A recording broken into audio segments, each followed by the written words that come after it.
Hello, and welcome to Bitesized Expertise, where leading domain experts talk about their domains and trends in the sector. I'm Elif, your host for today from Contextual Solutions, and I'm here with Florian from Paris. Hi. Bonjour, Florian. Hi. It's great Hi. to be here. You're my first guest, so it's great to kick it off with you. Yeah. I would, I would like to shortly introduce you. So, Florian is a Paris-based venture capital investor. He is the partner and co-founder at astoryaVC. He specializes in fintech and insurtech, and he's also a trend scout, which means that he's constantly looking for trends and developments and writing about them. So, if you want to learn more, you can actually follow him on LinkedIn and subscribe to his newsletter, which is great. And Florian, let's just dive in because we don't have so much time. What's going on in fintech and insurtech? What are your observations? Yeah. Hi. First of all, thanks a lot for having me. And I would say investment are done, which is quite obvious because that's a pattern we've seen in insurtech, in fintech, and at the startup level itself. So that's nothing new, I would say. But I believe it says something about the state of the market and the state of innovation in financial services, and more specifically in insurance. That's where I have a bit of expertise, if I may say that. But I believe that we are at the end of a wave of innovation. If I take insurance innovation, insurance technology, let's call it InsurTech, I believe that we are at the end of InsurTech 1.0, and that we are now ready to learn from that first wave of innovation. There were some, let's say, challenges. There were some opportunities that the startup were trying to explore. And in that background, investment are overall down because we are trying to find the next chapter, I would say, or to build the next chapter in insurance innovation and in financial services innovation. So investment are done. On the other hand, and still related to that first wave of innovation, we've recently spotted that most of the startup on the ground try to save time and to delay their cash flow, either to reach the profitability or to find a nice exit if they could be acquired either for their technology, their revenues, their customer pool. So whatever the reason, that could be a nice end of the story. So we've seen a company that downsized the team. That's a pattern that we saw across Europe. I would say the mean is close to, or the median, sorry, is close to -7%. So as you can see, there were as many companies that reduced their team by more than 7% than those that reduced their team by less than 7%. And we experience a lot of bridge rounds. So basically investment rounds that were done only with existing investors. So that's the big picture in terms of investment down, team downsized, bridge rounds. And now we are just facing a moment of truth, I would say, for that first wave of innovation. And hopefully startup will reach profitability. Maybe a few one will get acquired. Several of them will go bankrupt.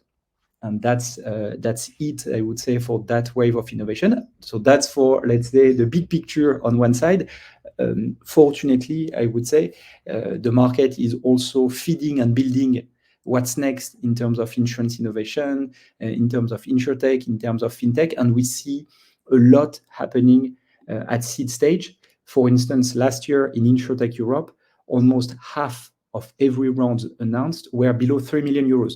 So very early companies that probably had the product for sure, maybe one or two customers, sometimes pre-revenues even. But the exciting company, the big name, the big rounds, the scale-ups, probably the unicorns of tomorrow are by design seed startup today. I'm not saying that all of them will succeed, but among this pool of young startup, you have, let's say, the shiny players of the future. So that's the positive conclusion of this big picture, is that the future of innovation is under construction, even if there is a gap between countries across Europe. But overall, you should keep in mind, if InsurTech 1.0 is facing a moment of truth, which kind of explain this, let's say, decrease in investments. Innovation is still there, technology is still there, founders, most of all, are still there.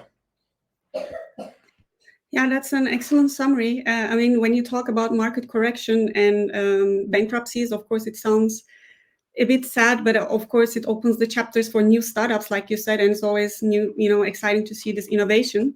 And speaking of trends and looking at the future, we are of course going to talk about generative AI. That are no surprises there.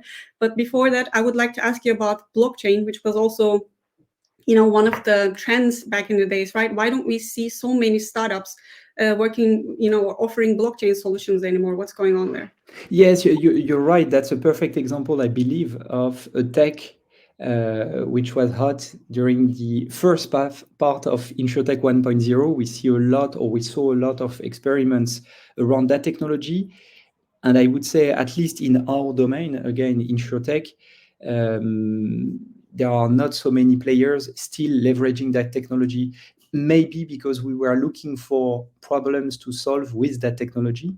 And one example I have in mind, which has long been discussed around how to apply blockchain in insurance, which is parametric insurance. The truth is that it already works without blockchain technology. So, most of the use cases that have been explored so far were use cases that could work without that technology. So I'm not saying that there is no opportunity attached, but at least the use case so far, again, the first wave of innovation in blockchain for insurance, for instance, is rather down right now, and we are rather exploring what could be next. And what comes to my mind immediately is everything around digital assets. That's a new economy around cryptocurrencies, for instance, NFT, and again, more generally, digital assets themselves.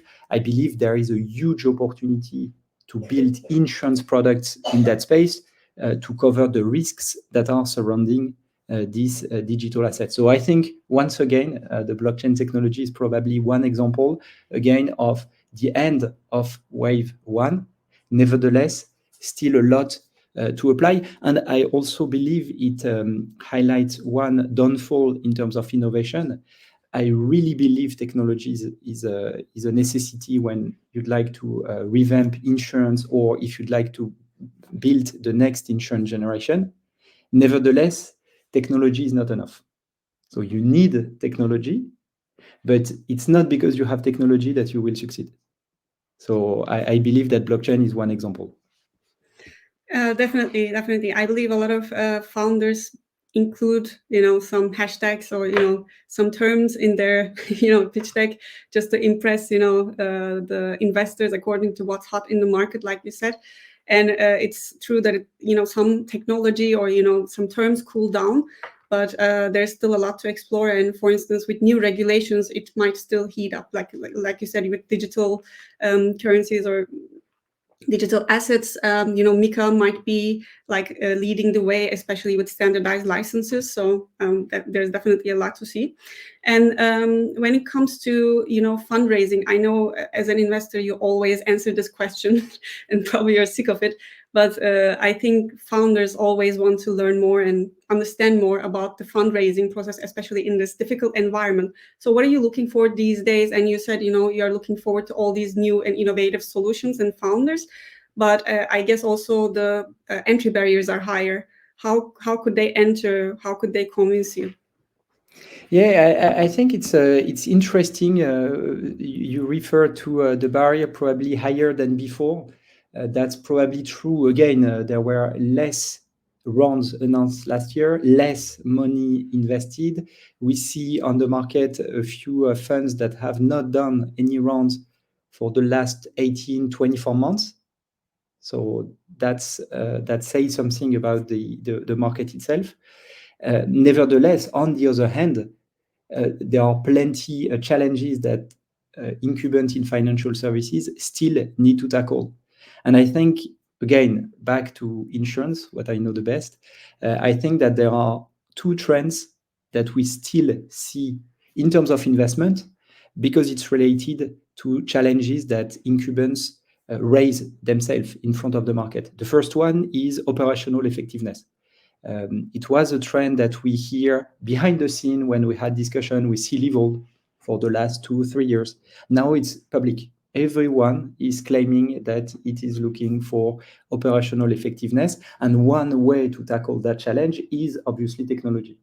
You refer to generative AI, for instance, SaaS solution more broadly, and B2B technology, so tech solution for incumbents, are highly required because the market itself knows that it needs to embrace this kind of solution. So B2B technology is definitely a thing, and it was very hot last year. Almost half of the rounds announced last year were B2B solutions. So it makes perfect sense. Again, there is a need on the market. Incumbents claim that they need these kind of solutions.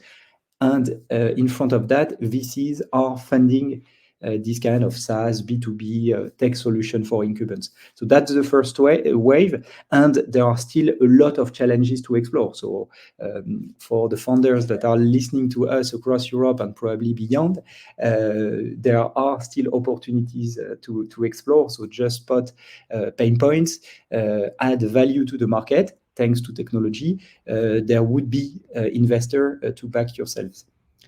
And the other opportunity or challenge I still see in insurance is around what we call new risks.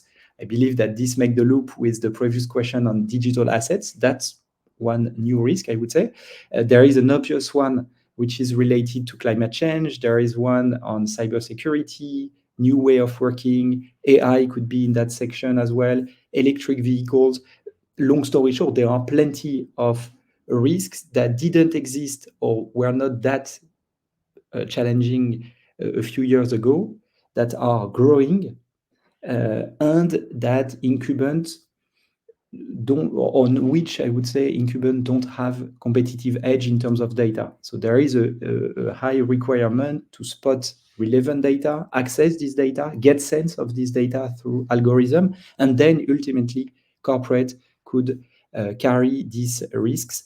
So I believe there is a huge opportunity there. And if you listen to corporates, for instance, on cybersecurity, they all, or most of all, say this will be one of our biggest revenue stream and business line in the future. But in the short term, we remain cautious until we better understand that risk. So there is an opportunity, I believe, for data companies, for tech companies, for AI companies to help and work together with incumbent to tackle this new risk. So that's where we still see opportunities.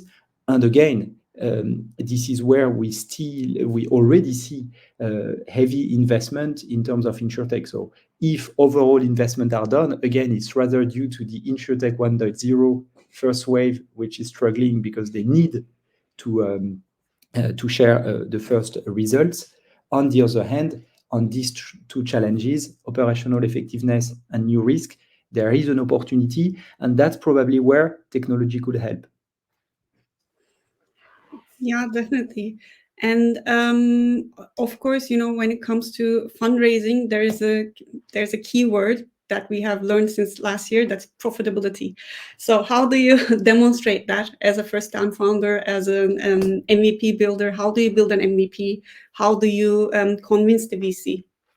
Yeah, that's a good question. I think that first you need to spot a pain, or you should, or to phrase it in another way, you should make sure that you are adding value to the industry that you are working on. It seems to be obvious, but again, if you take many players in the first wave of innovation in financial services, a few of them were doing very nice things, even developing very enthusiastic technologies. But at the end, what for? I had a discussion last time with another investor, and she said, is there or are there so many pain to address in insurance? I found it was a very funny question to phrase that indeed, not all the players available on the market are delivering real values. So again, back to basics, you need to make sure that you are providing value to your customer, to the industry that you try to revamp, and technology should be helpful to deliver that value proposition. So it all starts with this in terms of MVP, and then comes the profitability question. It's obvious that the market has shifted from growth at all costs to profitability. I believe that we will land in between to profitable growth, because at the end, investors are looking for growth. Again, if you invest at a price, you expect that value of the company to increase so that you can deliver financial return to your own investors. So it's really key that a company could keep growing. Nevertheless, it could not be at all costs. And I believe that free money has filled a few business models that would never have been profitable anyway. We are back from that situation. And again, related to my point on the value proposition, it's the basic. If you are providing value to your customers and to the market or to the industry that you are revamping, potentially one day your company could be profitable. If you take insurance, for instance, selling insurance, I would not say is easy, but it's even more difficult to sell profitable insurance. That's where we are. We hear many stories from MGA or brokers that are struggling because their carriers are more cautious. When I say more cautious, is that they want the product that they are carrying to be profitable. They cannot support forever that the cost of claim is higher than the premium sold. So that's the very basic. But I believe that for a while, not all the founders were aware of that challenge and requirement, which is, again, the very basic of InsurTech. Then you have, let's say, the sales process itself. Obviously, for B2C distribution, you need at one point to get money back from your investment in marketing, for instance. But it also applies to SaaS and B2B solution, because I think that insurance is quite famous for having a very long sales cycle, sometimes up to 18, 24 months, which could be frightening for an investor. But on the other hand, investors can pay heavy bills. So it's all a matter of balance. That's the famous CAC on LTV. So cost of acquisition and lifetime value in terms of euros you could generate on the customer. And for a SaaS solution, it's as basic as it could be fine to wait 2 years to sign a contract and become live. If when you sign a contract, it's enough to pay back all the time you've spent on developing the product, on running the sales and marketing team. So that's a balance, and that's something, again, that investors are looking for right now. Make sure that you can have a profitable sales cycle. And ultimately, and upper, there is the company profitability itself, which is, again, when you have all the challenges and all the costs included. So that's how I would deal with the profitability challenge in insurance, with these 3 layers. The first one on the product itself, the second one on the sales cycle, and then upper at the company level. Yeah, I agree. And also your explanations made me think about actually another challenge InsurTechs are facing. So when you're offering products to B2C, the cultural background of the customer is quite important too, because what I see as an expat in Germany is that Germans are religious about their insurance, whereas the expat that come here, if they're coming from southern countries, they're not used to getting insurance products, for instance, and then convincing them. So basically teaching or educating the customer is such a big part of the process that could also take as long as the B2B sales cycles that you just mentioned, that could really drain the funds. So that is like an aspect of whether the customer is ready, right? Yeah, that's exactly that's true, and there is also the challenge around the price and the cost. A lot of startups have claimed that they had a cost advantage, or that they were selling insurance product very cheaply, which is always challenging, because if you are attracting customer because you are cheap, then this customer could also churn probably with a higher rate than a customer that came to you for your product, for your values, for your culture, or whatever. So that's also a challenge, I think, in terms of product and sales. Definitely. And when you were talking about this competitive edge, so cheaper product, it actually made me think of these founders, the first-time founders that go to investors and pitch a product. And when they're asked about their USP, they usually say, "We are better, we are faster." So these things, when I hear these things, I'm usually like, "Okay, see you later." Like, are there these kind of patterns that you also immediately see? Because you see, when people say we are better because we have the greatest team, or untangible, basically, value propositions, and a bit unrealistic. Yeah, that's always the same when you claim that X or Y doesn't work because it's too slow, too expensive, not customer oriented, which could be true. Actually, I think it doesn't answer the value proposition challenge I raised before. And I think that this is one challenge that the B2C InsurTech space faced during a while, is that nobody really took time to answer that value proposition. What are you bringing in terms of value to the insurance industry? Most of the time it was, I'm digitizing insurance, which is probably a requirement or a need in the insurance space.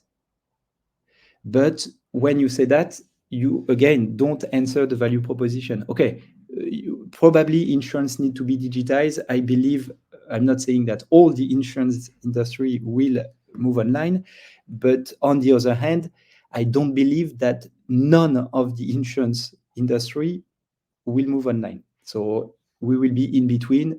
Will that be 1%, 99%? I don't know. Nobody knows probably, but we will be in between. So yes, we need to digitize part of the insurance industry, but then how? That's the question. And that's related to the value proposition. So I think that, and that's the major challenge that we face discussing with entrepreneurs, is sometimes they come with very nice and enthusiastic technology, project, value proposition, again, in terms of marketing message. But our first step is, okay, what's the value proposition? How do you perceive the value that you are delivering to your customer? Why your customer will choose your solution, your offer, instead of the other player? And why the customer will pay for your solution? Because sometimes they don't need your product. They don't need to buy, or they don't have to buy your solution.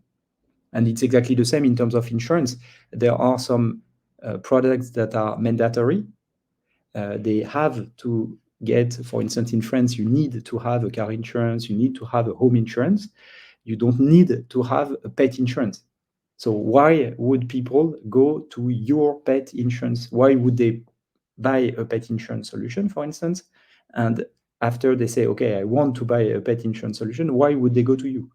That's an example in terms of B2C. I think it's even more obvious when it comes to SaaS solution, B2B solutions, because once again, there are plenty startups in that space, probably less pain to tackle.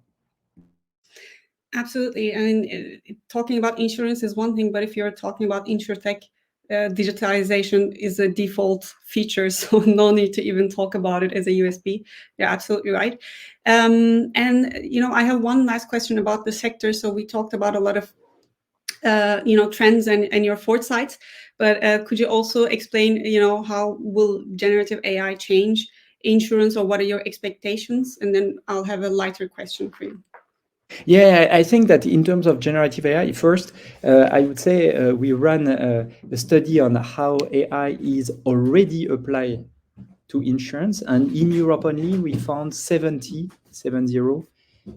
startups that are already leveraging AI technologies to deliver value, back to the value proposition. So they are already delivering value to their insurance customer. So the first thing I want to highlight in terms of AI or generative AI is that it already exists, and that many insurance companies are already benefiting from this AI first solution. So AI is not only something that might in the future, maybe, probably revamp the insurance industry, it's already the case. So that's the first point. In terms of generative AI, which is the kind of latest trend in the AI space, you've probably read exactly the same consulting report, but it's very enthusiastic and challenging, I believe, to see that insurance is always in the top two industries when it comes to the impact of generative AI. Usually, it's either number two after bank or number one before bank. So financial services as a whole are usually expected to be the two industries which will benefit or be challenged the most by generative AI. So that's probably why we already see players and even incumbents. I mean, not only startup, but also incumbents that are testing things. And again, test and learn is something very famous in the startup scene. I believe it makes a lot of sense for incumbent as well. And we are probably still at this phase in generative AI, trying to assess how this technology could be helpful in our day-to-day operations. And again, I think it's quite obvious it will fit and match with what I raised before around operational effectiveness. How we are still working on that. When I say we, it's the market working on that, startup, incumbent, tech players. We are all trying to assess how to deliver value with these technologies, but we are quite sure that it will benefit in terms of effectiveness. Excellent. I mean, I think everyone that's listening in are aware how how deep you're into these topics. And speaking of depth and like investment, how long have you been an investor? I think that I've been investing in tech startup for 15 years and almost 10 years in InsurTech, because I started in the very early days of 2015 at AXA Ventures back then. Now running astoryaVC, my own firm. But yeah, that's almost so. That's why I'm so keen to learn from that first wave of innovation to build the next wave of innovation, because I've been navigating InsurTech in Europe since day one. I mean, that sounds excellent. And, we have been giving a lot of tips for founders, but I think it's also fair to give tips to aspirational investors too, especially considering your 15 years of, like impressive expertise. So how did you decide to become an investor, and what do you think, makes a good investor? Like what kind of character traits would a person need to be an investor? Yeah, that's a good question. I'm not sure that I can teach anyone on how to be a good investor. I would rather share how I'm looking at deals. I have an engineer background, so that might explain part of that process. But again, when I'm looking at investment opportunity, what I look for is first, and you probably got it, a tech-based solution with a real value proposition. That's a question I raise in front of founders at the very beginning of our discussions. I'm always amazed by how many of them cannot answer that. And by the way, that's a question as an investor, because we are entrepreneurs ourselves at astoryaVC, because we are raising money from insurance players to invest in startups. So we need to be able to answer that question ourselves. So we work a lot on, and I hope that we have a clear answer on our value proposition in front of our own investors. But that's what we look for in terms of investment: tech-based company, clear value proposition, a consistent team. I think it's really key. Whatever, let's say, their age, their background, but you need to be relevant with the project you want to explore. And it's better if you have a bit of background in the topic you are exploring. But again, back to your AI questions, I think it's a perfect example. If you don't know nothing about data, about algorithm, it might be tough to claim that you can develop an AI first company. And if you have a look at the most exciting and enthusiastic AI companies, their founders are quite enthusiastic in that domain. They have a nice background. They know what they are talking about. Will they succeed? Maybe not all of them, but at least they are consistent. Their knowledge, their studies, their background is relevant with the industry or the technology that they are leveraging. And that's where I believe in terms of InsurTech, we are looking for the best balance between a tech background and insurance background, because it still helps, let's say, to have this knowledge and industry knowledge, ecosystem knowledge, business relationship with players in that space. And then the last point is, and that's often a joke in the VC space, which is how can I be helpful? Uh, when we invest in a project, it's a project where our industry knowledge can accelerate the roadmap of the founders. We usually define ourselves as a toolbox for the founders, and we are here to accelerate them. And hopefully, our insurance knowledge, our insurance network should accelerate the roadmap. If it's the case, then the deal is for us. That's always how we answer the question from M&A boutiques or fundraising people when they say, "What's your scope?" We never use the InsurTech word. We say where our insurance network and insurance knowledge could accelerate the roadmap.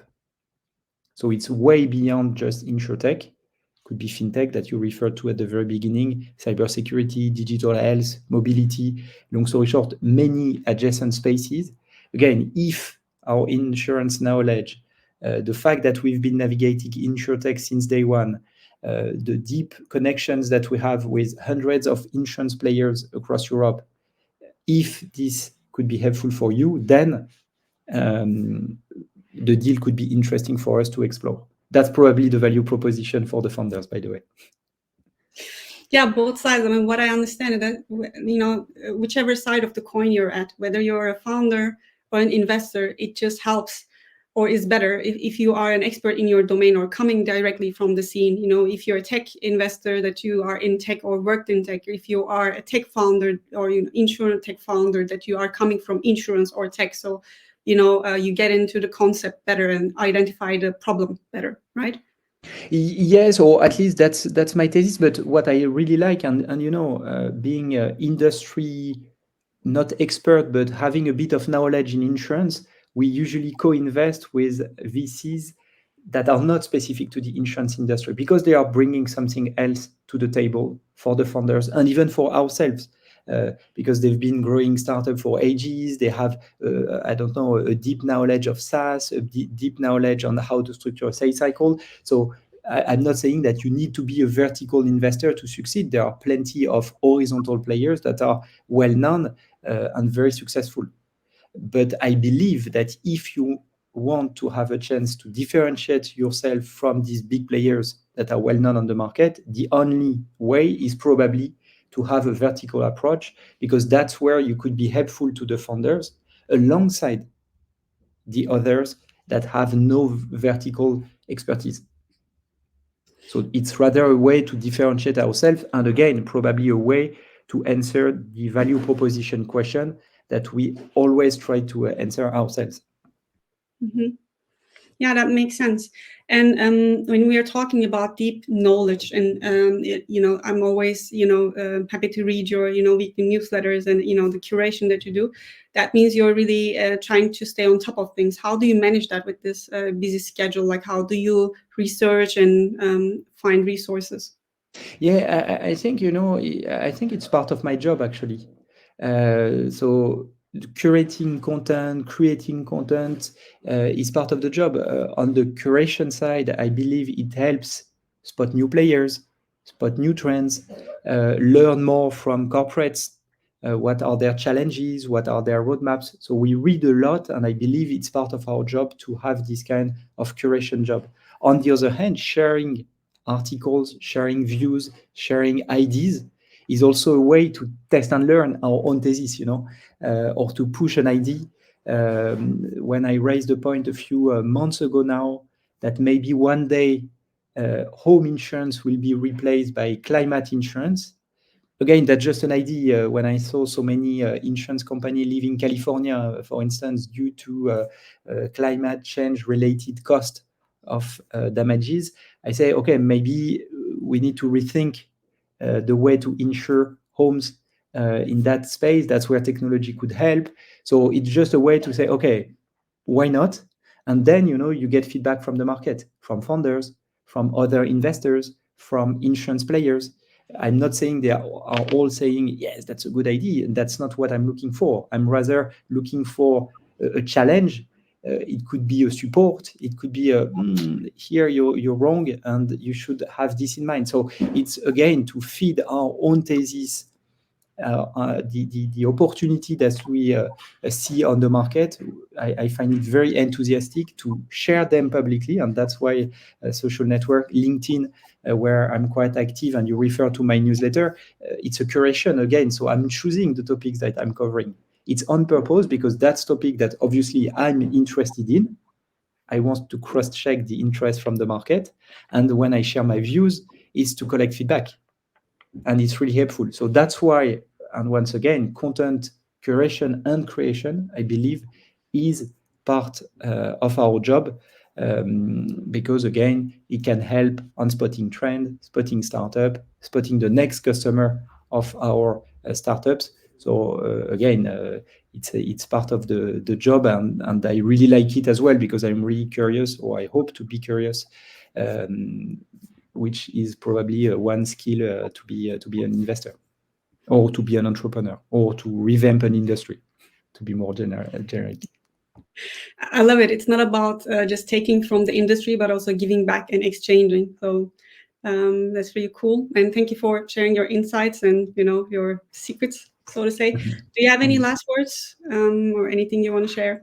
Yeah, probably a bit of enthusiasm. Again, there is still a lot to revamp in financial services and in the insurance more specifically. So, yes, you may have read that investments are down, but we are entering a new chapter. So, if you want to revamp an industry, and insurance in our case, just build, keep building. Investor will be there anyway, and happy to have a chat if you are leveraging technology in insurance, obviously. Excellent. Looking forward to all these discussions, and thank you very much. Thank you Thank for you. kicking off my show, today, and I bet I'll be seeing you here again. Yeah, obviously. And see you on the European scene, European InsurTech scene. And thanks again for having me. Thank you. And thank you, everyone, for pitching in and for sharing their insights. And see you at the next episode.